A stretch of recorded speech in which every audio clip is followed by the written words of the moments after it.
नमस्कार. मी प्रदीप केळुसकर. प्रदीप केळुसकर या यूट्यूब चॅनलवर तुमचं सहर्ष स्वागत. आजची आपली कथा आहे शबरी. एक सूचना: या कथेतील सर्व पात्र व प्रसंग संपूर्णतः काल्पनिक आहेत. कोणत्याही सत्य घटनेशी तसेच जीवित किंवा मृत व्यक्तीशी संदर्भ आढळल्यास तो निव्वळ योगायोग समजावा. तर ऐकूया माझी कथा शबरी. दीनानाथ नाट्यगृह. शनिवारी सायंकाळी शबरी नाटकाचा प्रयोग. हा नाटकाचा 5वा प्रयोग. नाटक नेहमीप्रमाणे फुललं. नाटकाच्या मध्यंतरात शबरी नाटकाने 500 प्रयोग केले. त्याचा कौतुक सोहळा ठेवला होता. पहिल्या अंकाचा पडदा खाली गेला आणि 5 मिनिटात पुन्हा वर गेला. स्टेजवर मुंबईचे महापौर, नाट्य परिषदेचा अध्यक्ष तसेच नाटकाचे लेखक आश्विन, दिग्दर्शक आणि या नाटकात भूमिका करणारा हेमंत आणि शबरीची भूमिका करणारी मेधा ही मंडळी होती.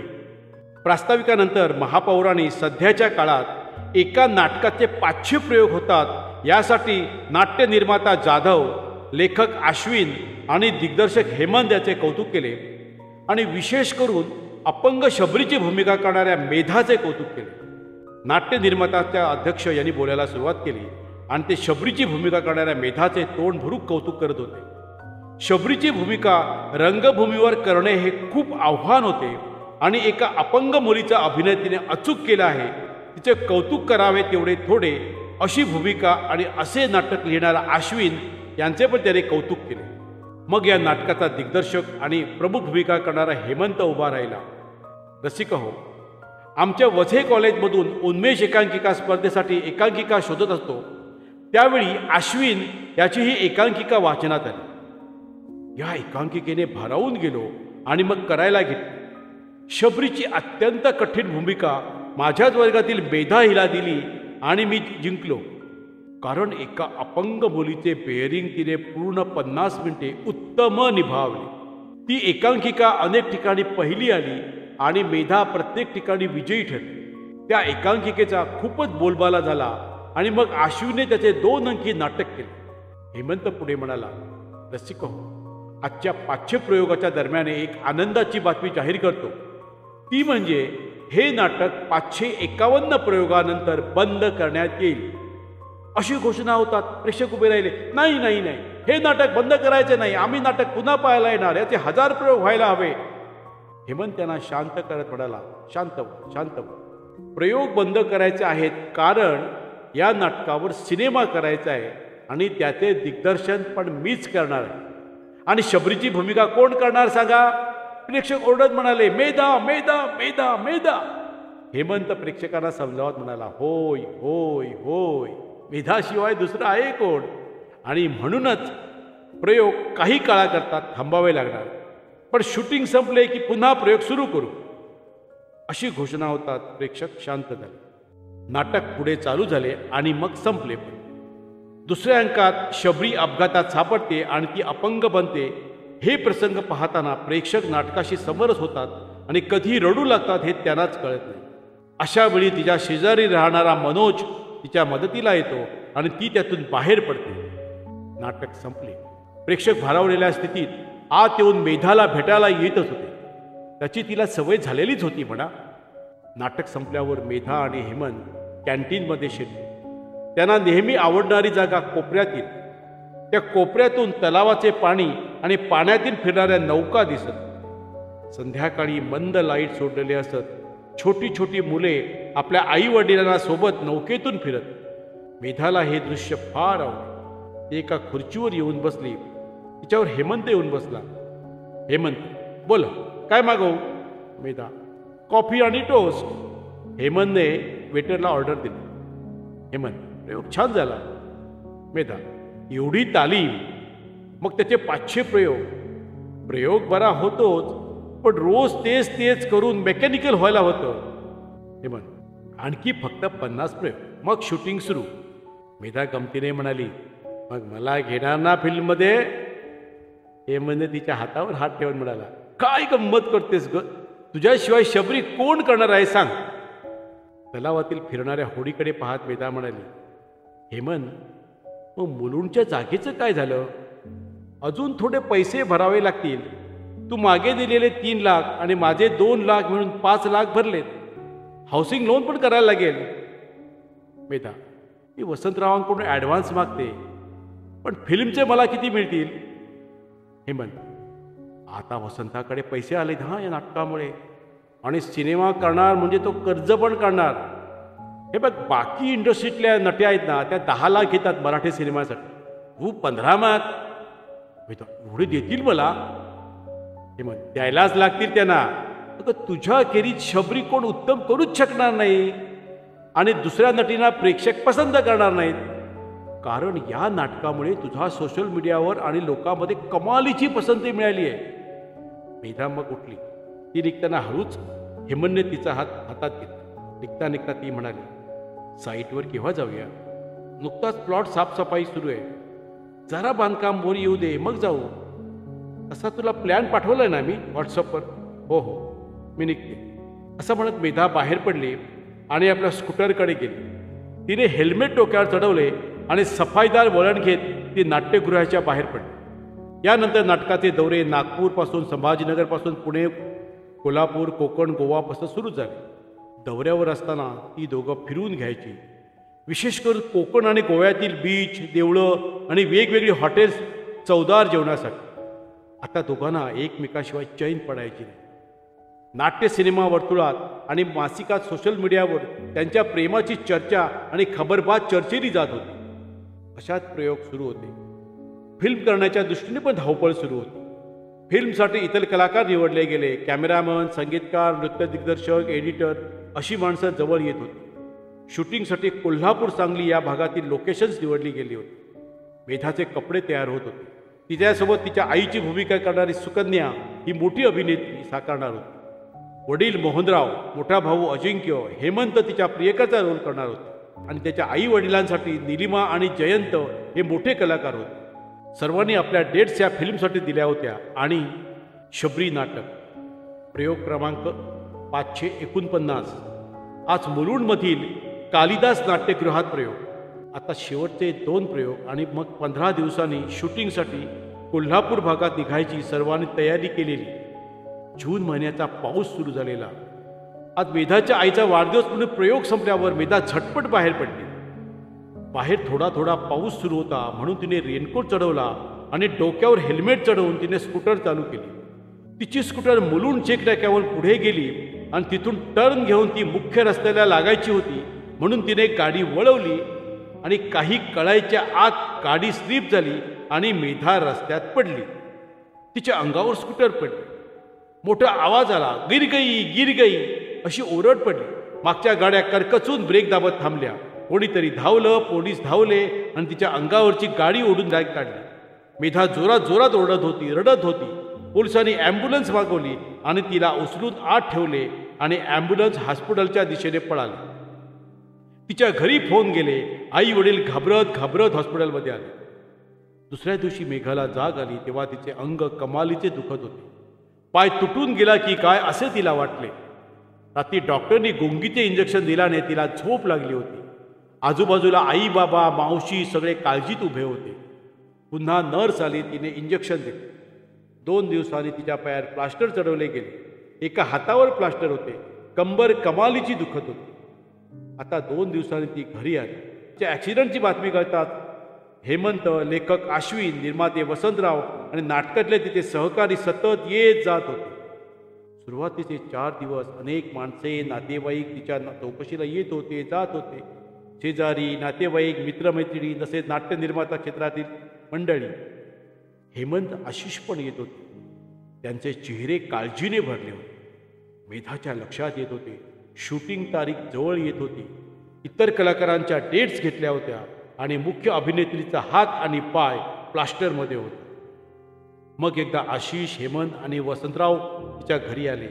तोपर्यंत कोल्हापूरमध्ये जाऊन इतर शॉर्ट्समध्ये मेघा खेरीत जे शॉर्ट्स होते ते पुरे करून मग तिचे शॉर्ट्स घेऊया असे ते म्हणाले. मग सर्व युनिट कोल्हापूरमध्ये गेले आणि घरी मेधा आणि तिचे आई वडील एकटीच राहिले. सतत कामात, नाटकाच्या तालमीत, प्रयोगात, मित्रमैत्रिणीमध्ये अडकलेली मेधा एकटी पडली. आईबरोबर गप्पा तरी किती मारणार. हेमंत तिला शूटिंगमधले फोटो पाठवत होता, त्यामुळे तिला शूटिंगची प्रगती कळत होती. खूप कंटाळवाणा काळ तिच्या आयुष्यात आला होता. वेळ जाता जात नव्हता, रात्री झोप येत नव्हती, जेवण जात नव्हतं. 3 महिन्यानंतर तिचे प्लास्टर काढले, मग फिजिओ सुरू झालं. मग एकदा अश्विन आणि हेमंत तिच्या घरी आले आणि जे शॉर्ट्स खुर्चीवर बसून आहेत ते घेऊया अशी त्यांनी विनंती केली. आणि मेघा तिच्या आई वडिलांसमवेत कोल्हापूरमध्ये आली. पहिल्याच दिवशी तिचे शॉर्ट तिची आई झालेली सुकन्याबरोबर होते. नाटकात काम करायची मेधाला सवय, तिला कॅमेरासमोर काम करायची सवय नव्हती, पण सुकन्याने तिला कॅमेरासमोर येण्याच्या टिप्स दिल्या आणि मग तिला जमलं. कोल्हापूरमध्ये सकाळी तिथे फिजिओ येऊन तिचे व्यायाम घेत होता, त्यामुळे हळूहळू ती चालू लागली. आता तिचे भराभर शॉर्ट्स ओके होऊ लागले. या ॲक्सिडेंटच्या गडबडीत तिच्या लक्षात आले, अजून वसंतराव यांनी आपल्याशी करार केलेला नाही किंवा आपल्याला पैसेही दिलेले नाही. तसे तिने हेमंतकडे बोलतात दुसऱ्या दिवशी कराराचे कागद तिच्यासमोर आले आणि तिला 15 लाख देण्याचा करार झाला आणि 5 लाखाचा चेक तिला मिळाला. तिच्या समवेत असलेल्या तिच्या वडिलांनी दुसऱ्याच दिवशी चेक बँकेतही टाकले. मेधाचे बरेच शॉट सुकन्या आणि हेमंत बरोबर होते. अपघातानंतर शबरी पांगडी होते तेव्हा नितीन तिला सांभाळतो, तिला मोरल सपोर्ट करून पुन्हा तिला व्यवस्थित करतो, असा नाटकाचा आणि फिल्मचा विषय होता. हेमंत नितीनची भूमिका करत असल्याने त्या दोघांची केमिस्ट्री उत्तम असल्याने मेधाचे नितीनबरोबर म्हणजेच हेमंतबरोबरचे शॉट उत्तम व्हायचे. म्हणता म्हणता मेधाला कोल्हापूरमध्ये येऊन 22-23 दिवस झाले. तिची तब्येत पण आता बऱ्यापैकी सुधारली होती. आता ती व्यवस्थित चालत होती, तिला जेवण जात होते आणि मुख्य म्हणजे तिच्या आजूबाजूला अनेक जण होती आणि त्यात सर्वात महत्त्वाचे म्हणजे तिचा प्रियकर हेमंत आजूबाजूला असल्याने तिला मस्त वाटत होते. आणि अचानक तिला ती भेटली. ती कोल्हापूरमधील पर्ल हॉटेलवर मेधा तिच्या आईसठ मुक्कामाला होती. तिची आई कधी स्टुडिओमध्ये येई कधी नाही. त्या दिवशी तिची आई तिच्या समवेत नव्हती. सायंकाळी 6 वाजता तिची गाडी हॉटेल पर्ल जवळ आली तेव्हा एक अंदाजे 60 वर्षाची बाई तिची वाट पाहत वेटिंग रूममध्ये बसून होती. काउंटरवरील मुलीने कोणीतरी बाई तुमची वाट पाहत आहेत असे सांगितल्यावर ती वेटिंग रूममध्ये आली तेव्हा तिला पाहिल्यावर ती स्त्री उभी राहिली. स्त्री: नमस्ते. मेधा: नमस्ते. काय काम होतं? कोण तुम्ही? स्त्री: मी शबरीची आहे, म्हणजे खऱ्या शबरीची आहे. मेधा: काय खरी शबरी? स्त्री: हो, तुझी नाटकात भूमिका करतेस आणि आता तुमचं शूटिंग सुरू आहे, ती गोष्ट शबरीची आणि ती म्हणजे माझ्याच मुलीची. मेधा: काय बोलताय तुम्ही? खरी शबरी आहे? स्त्री: हो, खरी शबरी आहे. त्या जीवघेण्या वेदना गेली 4 वर्षे सहन करते. त्या नाटकात तुम्ही दाखवताना अपघातानंतर शबरी बरी होऊन तिला प्रियकर मिळतो म्हणून, पण खरी शबरी डॉक्टरचा खर्च झेपत नाही म्हणून मरणप्राय वेदना सहन करते. मेधा: मग ती आहे कुठे? याच कोल्हापूरमध्ये. तुम्हाला तिला भेटायचं असेल तर माझ्याबरोबर यावं लागेल. तुम्ही प्रत्यक्ष तिची परिस्थिती पहा. मेधा: हा, तिला भेटायचं आहे. मग चला माझ्याबरोबर. इथून अर्ध्या तासाच्या अंतरावर माझे घर आहे. गाडी आहे ना तुमची? मेधा: हो आहे ना, पण मी आईला फोन करून सांगते, मला थोडा वेळ होईल म्हणून. मेधाने आईला फोन करून आपण बाहेर जात असून थोडा वेळ लागेल, ड्रायव्हर काका सोबत आहेत असे सांगून ती त्या स्त्रीबरोबर बाहेर पडली. मेधा त्या बाईबरोबर गाडीत बसली. तिला वाटत होतं हेमंत जो अजून सेटवर होता त्याला कळवावे. ती त्या स्त्रीला म्हणाली, मला या नाटकाचा आणि फिल्मचा दिग्दर्शक हेमंत याला कळवावं लागेल. स्त्री म्हणाली, त्याला माहिती आहे सर्व. मेधा एकदम आश्चर्यचकित आहे. कसं? त्याचा काय संबंध? असं असेल तर मला कसं माहीत नाही? ती स्त्री दाखवत होती त्या रस्त्याने ड्रायव्हर गाडी चालवत होता. शेवटी उचगाद रस्त्यावर गाडी थांबली. त्या वस्तीत छोटी छोटी घरं होती. एका अशाच घरासमोर गाडी थांबली. ती स्त्री बाहेर पडली.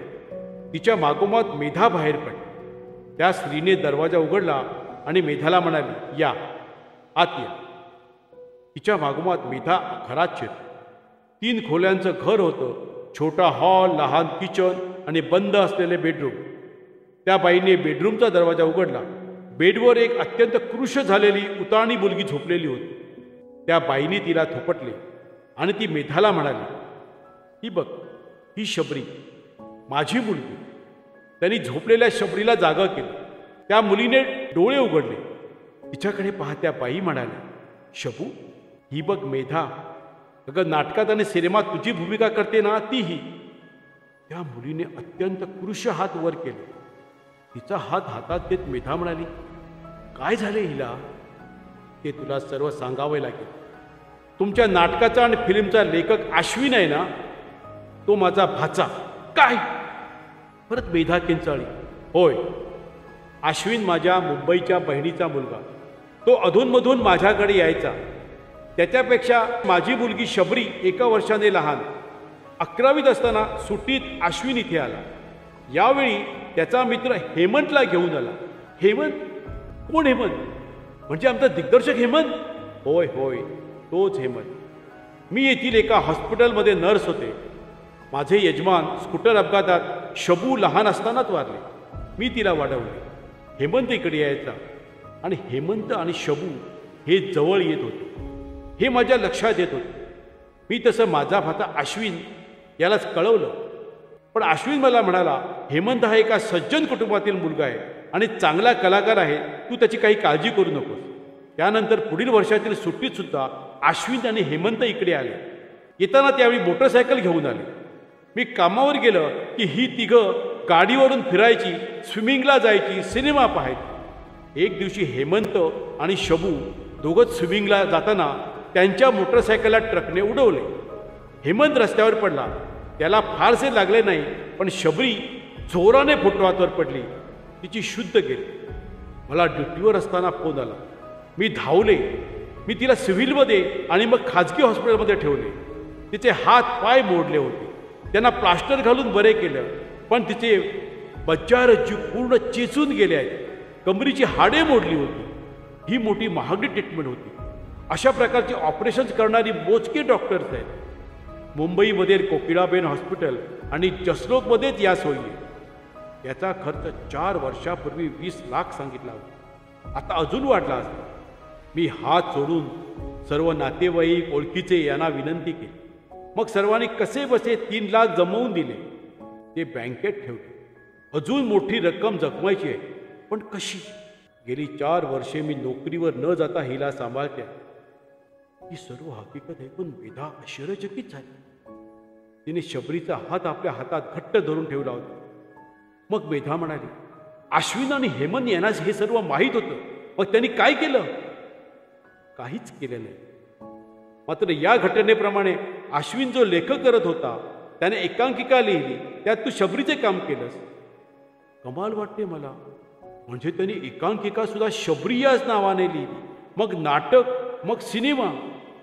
होय, तू काम केलंस त्या नाटकात. शबरी त्या मित्राच्या प्रेमाने आणि डॉक्टर रुपयाने बरी होते असं दाखवलं तुम्ही, आणि नाटकाचा शेवट तुम्ही गोड केला. पण इथे काय परिस्थिती आहे तू पाहिलीस. पण काकी, अश्विन तुमचा भाचा आणि हेमंत इथे येणारा, शिवाय शबरीवर प्रेम केलेला, त्याने काय केलं? दुर्दैव माझं आणि शबरीचे. त्या अपघातानंतर ते मुंबईला गेले. ते गेल्या 4 वर्षात इकडे फिरकलेले नाहीत.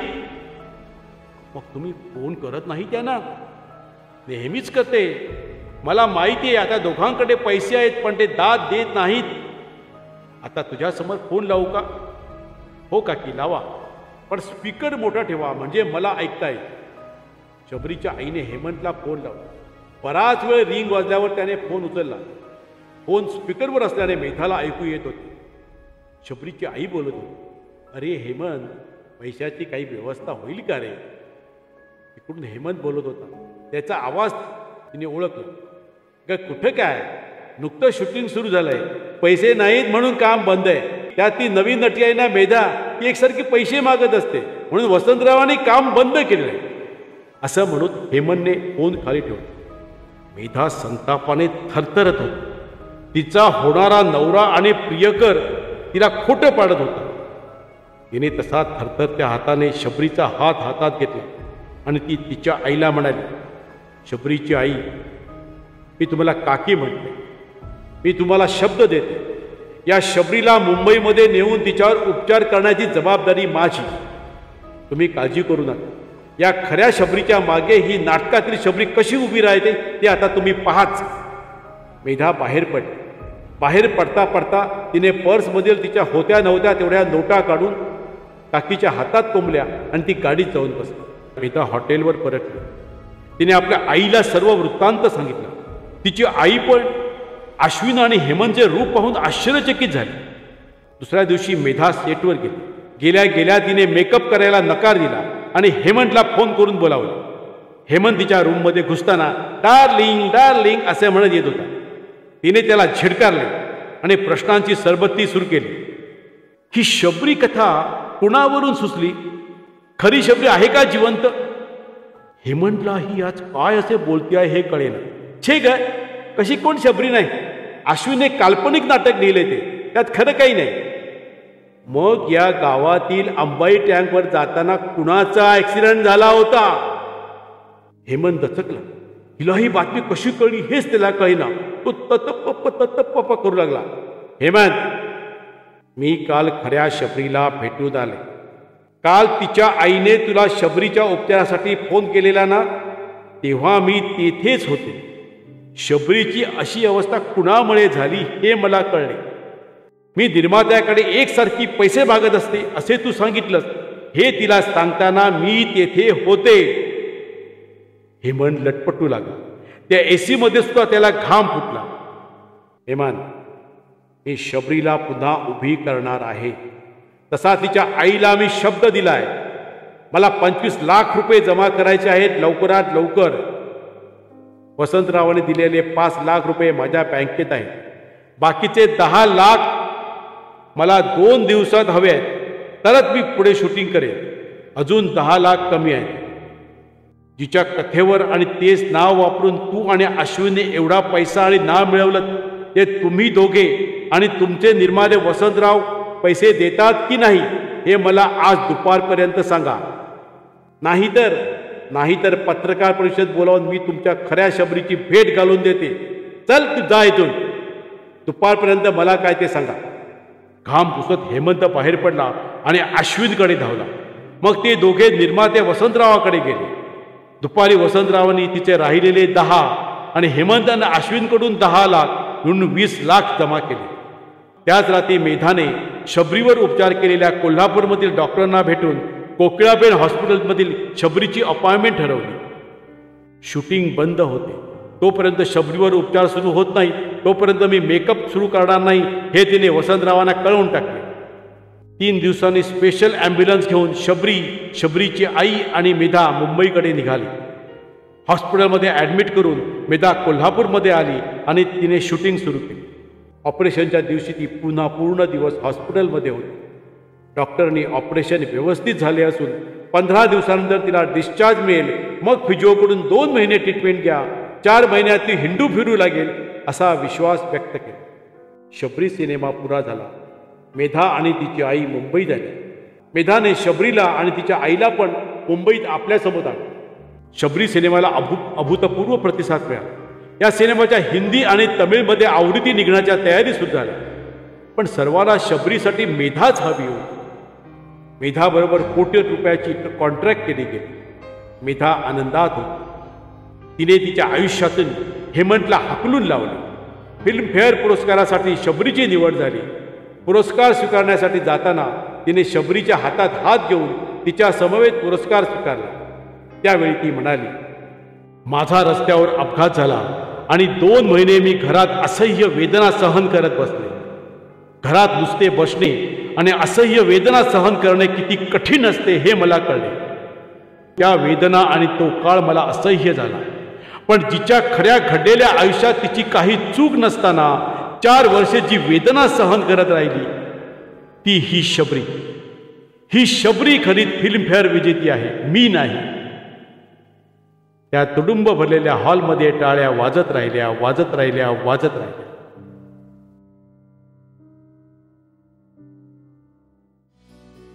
तर मंडळी, कशी वाटली माझी ही कथा?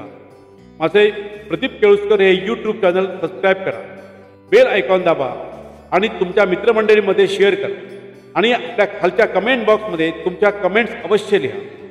तसेच माझ्या व्हिडिओला लाईक करा आणि शेअर करा. धन्यवाद.